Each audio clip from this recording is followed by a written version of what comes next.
This segment of the news is brought to you by Journey to Recovery. Take the first step. Call 775-382-1072.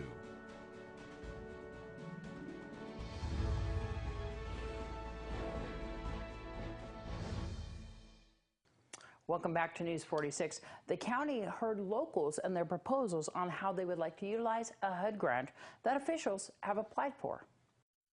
County commissioners held a public hearing which consisted of presentations regarding proposals on how to allocate funds from the Community Development Block Grant, which is a federal grant from the U.S. Department of Housing and Urban Development. One of the proposals discussed was in relation to the Pahrump Fairgrounds project, which is currently being developed by the town of Pahrump on 427 acres of land near Dandelion Street and Highway 160 for a major recreational facility to benefit local residents. A private investor is committed to developing portions of the site as a stadium off-road track, as well as a 5,000 square foot event center. This development depends on the construction of drainage channels and a detention basin to divert stormwater runoff. The project is anticipated to create 10 full-time equivalent long-term jobs, as well as short-term event-related jobs. An organization known as Tales of Nye County also gave a presentation of their plan. Our main intent is to create a low-cost, high-quality, high-volume spay and neuter clinic for all of Nye County.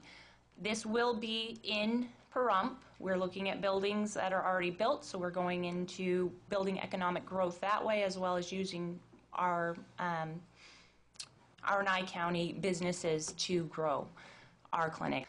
What we're planning to do is create a clinic in which people can come with low to moderately low income and be paid on a sliding pay scale. That is our first priority. Then our second priority would be going into other options and also doing microchips, vaccinations, etc. I want to keep the revenue in Nye County. When these people are driving all these animals, even rescue groups as us, Tales of Nye County, we spay and neuter thousands of animals every year. We take them over to Clark County. Any funds that we are paying is going into Clark County. It's not coming back to Nye County, but these are Nye County animals that are coming back to Nye County after being spayed, neutered, vaccinated. So I would like to bring that funding back to us. I just want to go over the euthanasia really quickly. I know this is a terrible picture and it is very heartbreaking, but it is the truth. $3 to $4 million a year is spent on the trapping, the transporting, the carrying, the storage of these animals, and that is only the animals that are being euthanized. I'm not talking about the animals that are being adopted, that are going out and being loved and put in their forever homes. These are the animals that are born to die. Another project is the Oasis Starland Village, proposed by Carla Hill, which requests $500 to $1.2 million. The proposal consists of a housing development in an unspecified location that is designed for low-income, disabled, elderly, displaced, and homeless persons. The Pahrump Children's Community Center, formerly known as the Boys and Girls Club, also submitted a project to the county to renovate their property located at 2220 Rodeo Street. They are requesting $54,000 to complete construction. So after this meeting, I will take all of the ideas that have been submitted and submit them to CDBG for eligibility.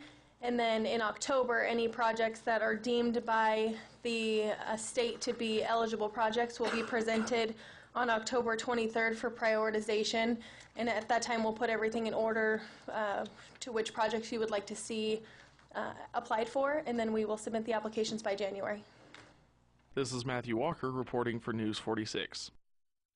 Well, social media giants show up on the stock market. Angela Miles reports. Tapping our news, a fresh trading week begins with a major change to the tech sector. Facebook, Netflix, and Google are among the FANG names that will become part of an S&P Dow Jones industry sector for communications services. That new sector will replace telecom as more people communicate using social media. Lines formed early with eager Apple fans waiting to get their hands on the new iPhone X Max and Apple Watch Series 4. However, analysts from BTIG report to the Business Insider there were fewer people queuing up in New York. The iPhones come with a price tag of more than $1,000. Apple shares slipped on Friday. In an interesting twist, according to CNBC, as President Trump has tweeted about a boycott of Harley-Davidson, the Secret Service has placed an order for Harley motorcycles. Thanks, Angela. Well, the Nevada Department of Transportation has enacted 24-hour bicycle restrictions along Highway 160 between mile markers 16 and 22 east of Mount Potosi Road in southwest Clark County. The restrictions will remain in place while a $58.6 million 6-mile-long improvement project widens the highway from 2 to 4 travel lanes, while placing a wildlife undercrossing near mile marker 18 and adding new frontage roads along Mountain Springs community, among other upgrades. News 46 will be return in just a moment with your court report.